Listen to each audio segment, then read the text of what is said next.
హిమాలయ శిఖరాల మధ్య మహాన్వితంగా నిలిచిన కైలాస పర్వతంపై పరమశివుడు, పార్వతీదేవి తమ కుమారులు ఆనందంగా నివసించున్నారు. ఆ శాంతమైన గృహంలో అకస్మాత్తుగా నారద మహర్షి ఆగమనం చేశాడు. ఆయన చేతిలో ఒక బంగారు మామిడి దివ్యకాంతిని వెదజల్లుతూ ప్రకాశిస్తోంది.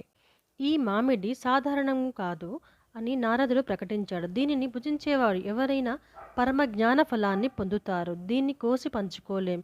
ఇది ఒక్క అర్హత గలవానికి మాత్రమే పొందుతారు అని చెప్పాడు. ఎవరు భూమండలాన్ని 3 సార్లు చుట్టి వస్తారో వారికే ఈ ఫలం దక్కుతుంది. వీర ఆవేశంలో కార్తికేయుడు తన మయూరంపై ఎక్కాడు. సుదూరాలకు ఎగరబోయే సైన్యాధిపతిలాగా పర్వతాలు, నదులు, సముద్రాలను దాటుతూ గగనంలో మయూరం విహరిస్తోంది. కార్తికేయుడు వేగంతో లోకయాత్రను ప్రారంభించాడు. తన చిన్న మూషిక వాహనాన్ని చూసి గణేశుడు మౌనంగా ఆలోచించాడు. నేను ఈ వేగమైన పోటీలో గెలవలేను. కానీ జ్ఞానం అనేది వేగం కాదు కదా? అవును, నిజమైన జ్ఞానం విశ్వరూపాన్ని గుర్తించడంలోనే ఉంది.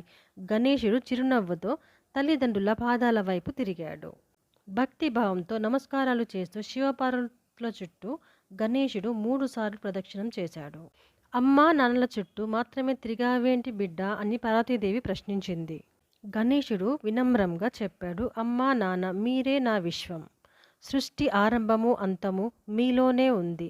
మిమ్మల్ని చుట్టితేనే భువనయాత్ర పూర్తవుతుంది. తృప్తిగా తిరిగి వచ్చిన కార్తికేయుడు గణేశుడు ఇప్పటికే నారదుడి పక్కన కూర్చొని ఉండడం చూసి ఆశ్చర్యపోయాడు. శివుడు సానుకూలంగా అన్నాడు, శక్తి, వేగం విలువైనవే, కానీ సత్యజ్ఞానం తల్లిదండ్రులను విశ్వమని చూడడంలో ఉంది. గణేశుడు విజేతగా బంగారు మామిడిని పొందాడు. అప్పటి నుంచి ప్రతి ఆరంలో గణేశుడే ముందుగా ఆరాధించడం ప్రారంభమైంది.